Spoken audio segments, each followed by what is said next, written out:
Baker, I want to go through some other parts of the investigation. Were there any other persons of interest in this case? Yes. Well, before you get into that list, sort of just define for me, what is a person of interest or suspect? Are there differences just in police terms? What does that mean? Just a person of interest would be somebody that we would, like a tip would come in, or just somebody that would be interested in looking into if they had anything to do with Jimmie Lee's disappearance. And then some people use them interchangeably, person of interest, some people think of it as persons of interest. I think of it as person of interest. It's not really somebody who's reached the level of being a suspect. That there's some evidence here. Really need to look into them a little deeper. Could be a suspect. It kind of just depends. But a person of interest, yes, we had several persons of interest. So, kind of tell me about the first one. All other suspect or person of interest other than Timothy Herrington that you all checked into. One was a J-born Bester. And were you able to ultimately clear J-born Bester? Yes, we did. First, tell me why was he a person of interest? UPD had gotten a tip kind of after the first initial press release had went out, and they received a tip that from a former student that Bester had assaulted that former student before, and thought that Bester could be a suspect in this case based off of his past experiences. So someone, to be clear, they had a past assault experience with Mr. Bester, and so they just thought maybe he could be involved. Yes. Were you ever able to find any indication or connection, digitally or otherwise, between J-born Bester and J. Lee? No. Okay. So was he ultimately interviewed and cleared? Yes, that's correct, he was. So tell me about someone else or who was a person of interest or suspects in this case.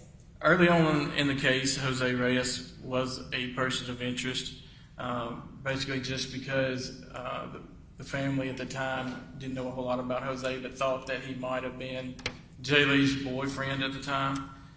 So we run down every avenue that we can. So we talked to him and end up clearing him and figured out that no, they're just really good friends and so forth. So to be clear, J. Lee's family believed maybe they were dating and is sort of a partner or relationship the first person we look into in these kinds of investigations? Yes. And you said you were able to run it down, and did Jose provide anything for you to look into to clear him as a suspect? Yes, he gave us his whereabouts. He told us his whereabouts, and then also his phone data. We were able to look through his phone.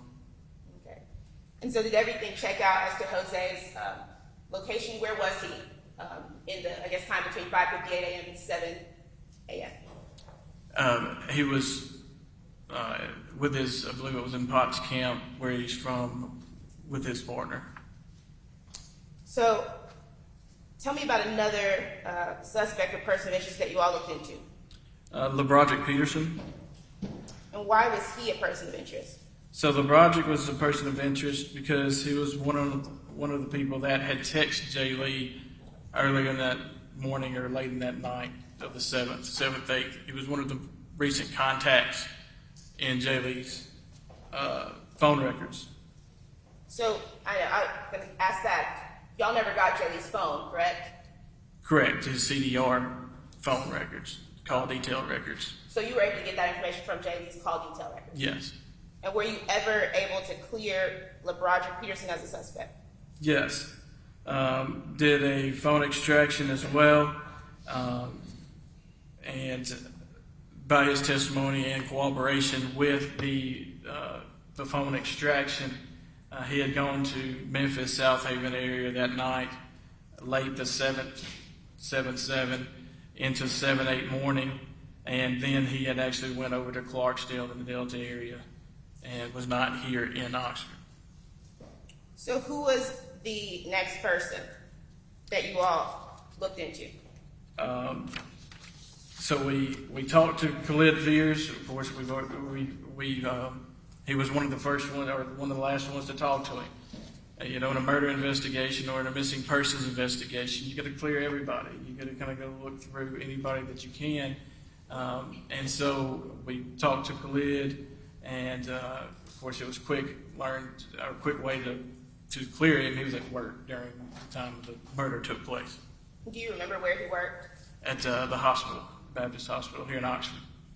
And when the press release was first let out, I believe July 11th. Was it July 11th? July 10th. July 10th. Thank you for correcting me. Did you hear from Khalid soon after the police requested information? Yes, Khalid had called the university and reported his conversation with Jay Lee the early morning of July 8th. Can you tell me, was there any other person of interest that you looked into? It's looked into a Kent Ware. And why was a Kent Ware a person of interest? There was a note once Jay Lee's apartment was searched.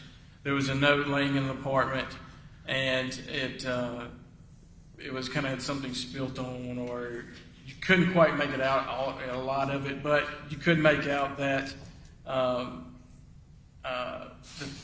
that Kent Ware had come back into Jay Lee's life. And so we looked into him based on that note, and there was no evidence that he contacted Jay Lee or had spoken recently at all with him. And were you able to tell when that note was written, or if it was a recent note or anything of that nature? No, I could not. So there's no evidence that there was any recent contact. By recent, what do you mean? I mean, within the time frame of the murder or a few days before. What about Blaine Brown? I believe some testimony has come forward regarding him. Who is he, and was he a person of interest? Blaine Brown was one of the last people that there was digital communication between him and Lee, him and Jay Lee. But he was also cleared by call detail records. He was around in the area of his apartment at the archives. So tell me, Jay Lee lives at Campus Walk, is that right? Yes. And Timothy Herrington lived at Lafayette Place, is that right? That's correct. And I believe what we see is that those two are kind of north and south of each other, right? Yes. Where is the archives in relation to that? The archives would be about in a southeast direction, the south side of town, toward the south side of town.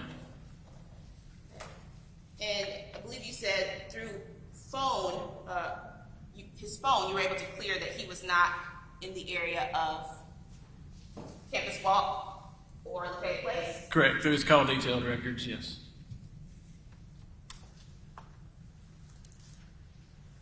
And was there anything in your investigation that shows that Jay Lee might have gone towards the archives apartment? No, nothing. Is the archives close to Molly Bar Trails? No. Now, tell me about any other persons of interest or suspects. We also looked into Timberland Mathis. Okay. Tell me, why was Timberland Mathis a suspect? He was also one of the last few people that had contacted Lee in his contact list. And Jay Lee had actually sent him a message earlier in the night.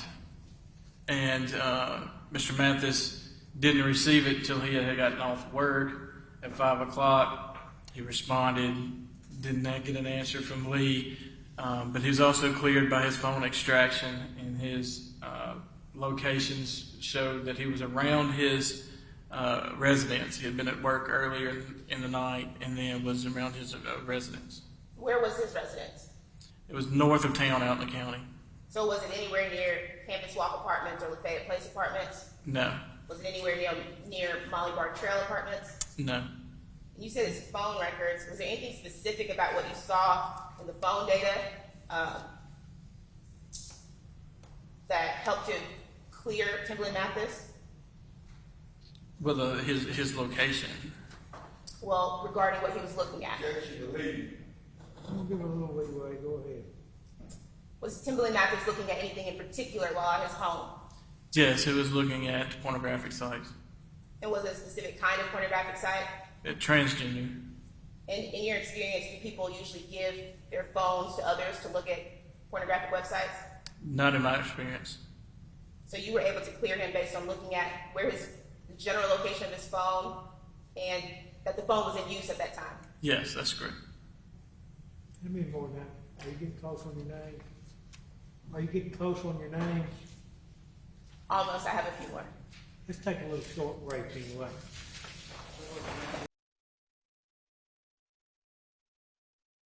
Well, let's find Mr. Creekmore. Put a bell on his, around his neck. All right. You're ready, you think? Be showing them on in, okay? You return to the witness stand.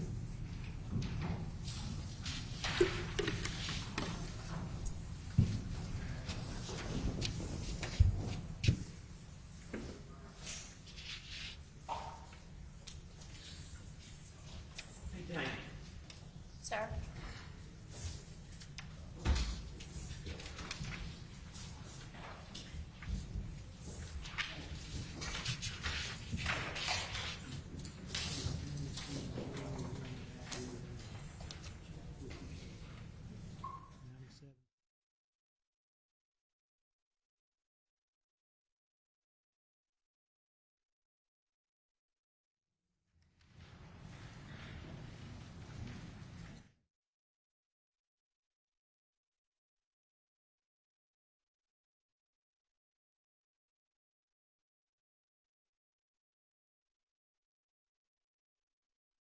97. Jerry?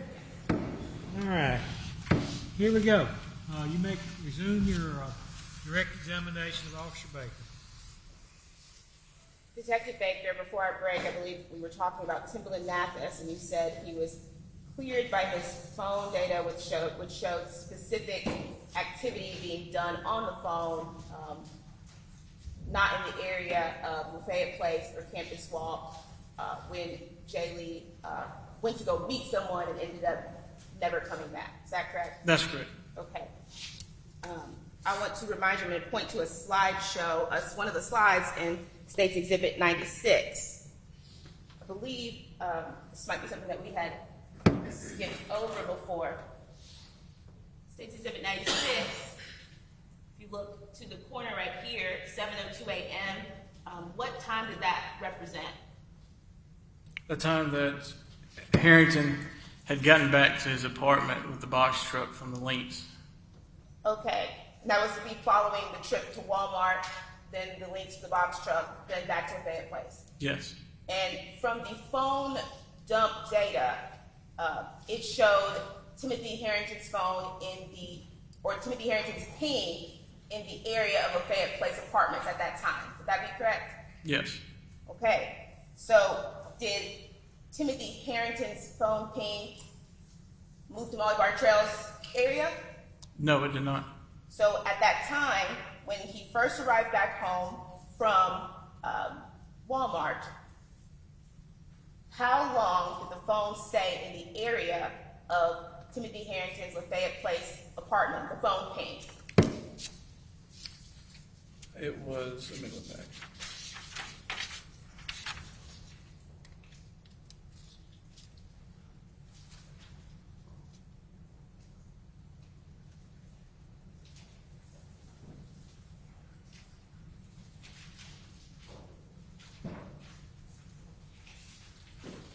(7:02 to 8:10 To 8:10. a.m.) So, based on the investigation, do we know if actual Timothy Harrington was at Lafayette Place from 7:02 to 8:10 a.m.? From 7:02 to 8:10 a.m. To 8:10 a.m., the time you just referred to on July 8th, 2022.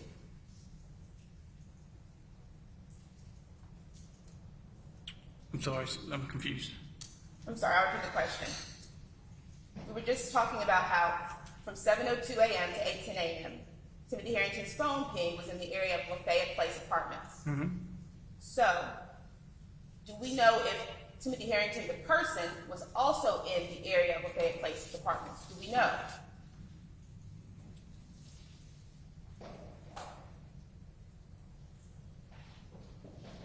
Yeah.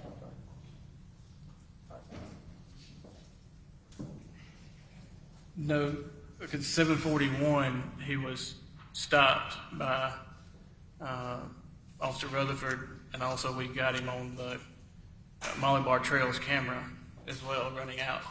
Okay, so I'm clear, from 7:02 to 8:10 a.m., the phone ping off a tower is in the area of Lafayette Place. But Timothy Herrington, is that when he was being picked up by Keziah Carter at 7:45 was Officer Rutherford? Yeah, so the traffic stop was at 7:34, or 7:40, sorry, 7:41. Okay. And based on your investigation,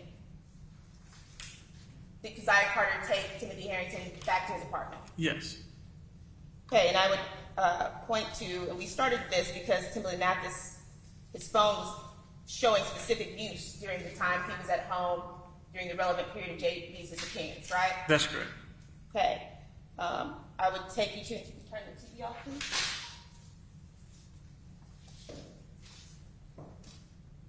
Another slide from the slideshow.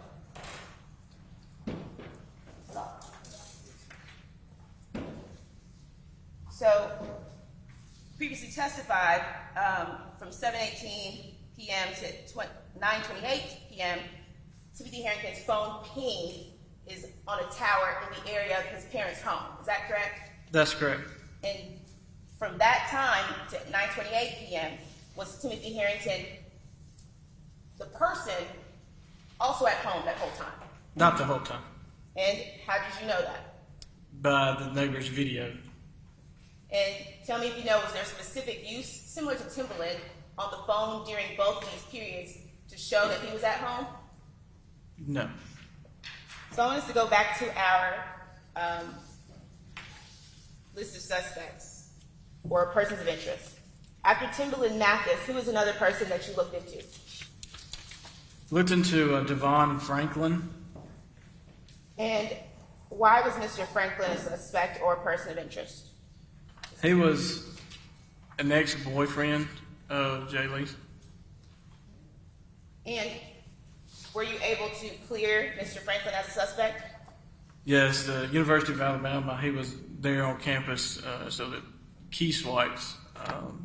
He was there early in the morning, and University of Alabama checked the key swipes. And then later on in the evening, he was here on campus for some event. And we got him on camera both places. So you were able to see him on campus in the evening on July 8th? Yes. Through footage from the university? Yes. Okay. And then earlier in the day, I believe Jay Lee sent his last text open around 6:56. Is that correct? 6:03. 6:03, I apologize.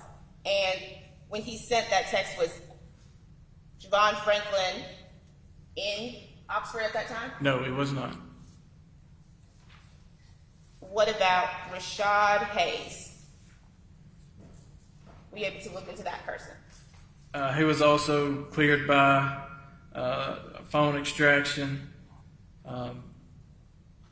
He was at his house in the county and so forth, and there was no corroborating. I'm going to have to object again and kind of let go a little bit. This is another one where coalescing the person's location with the phone data.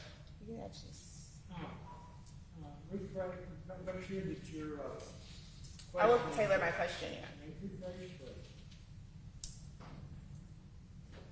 Rashad Hayes, were you ever able to clear him based on the location of his phone? Of his phone ping. His phone yeah. ping. I apologize. His phone ping. Thank you for correcting me. Yes. Yes, Phone by his phone ping. All right.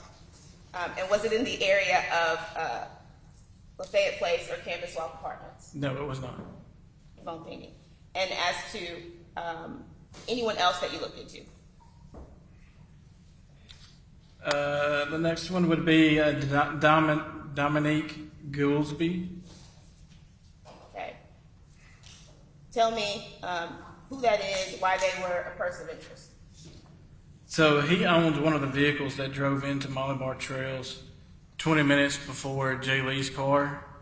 And so we were able to figure out that he was actually in Mississippi Department of Corrections custody at the time.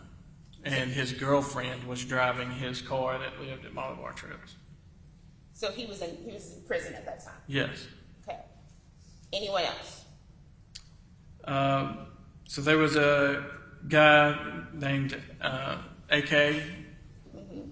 And was he a student at Ole Miss, AK? He was a foreign exchange student. And were you able to, well, why was he a suspect?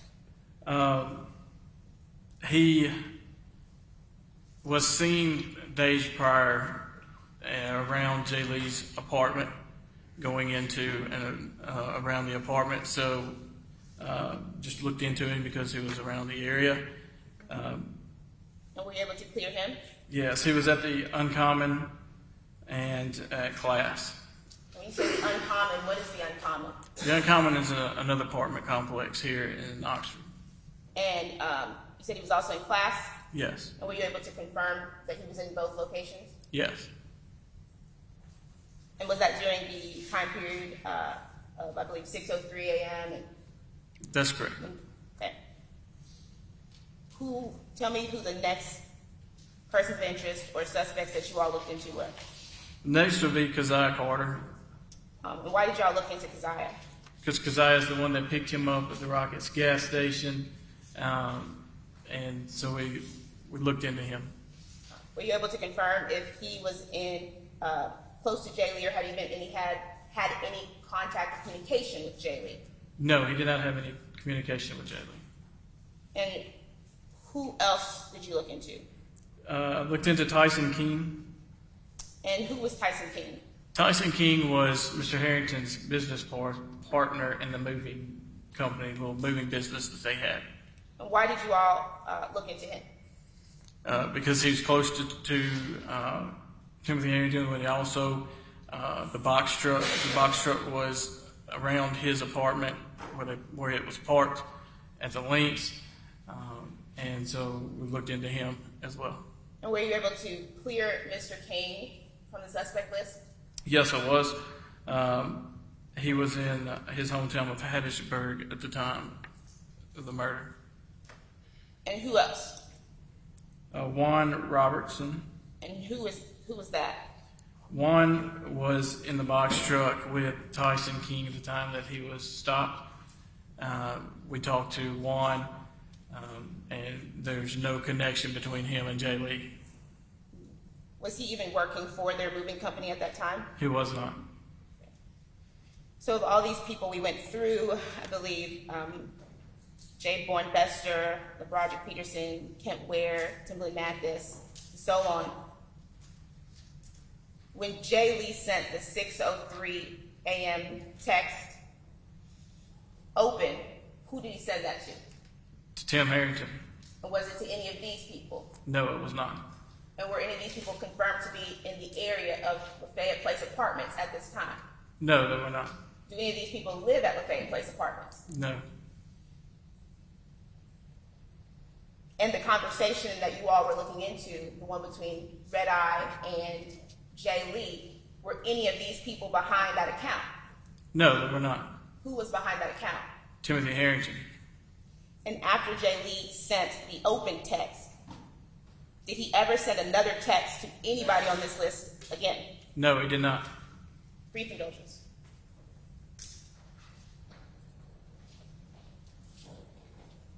And Detective Baker, do you see the person that was the subject of your investigation, who's now been charged in Jaylee's death in the courtroom today? Yes, I do. Could you please point him out? It's at the defense table in the middle of a blue jacket. Your Honor, may the record please reflect that the witness has identified the defendant.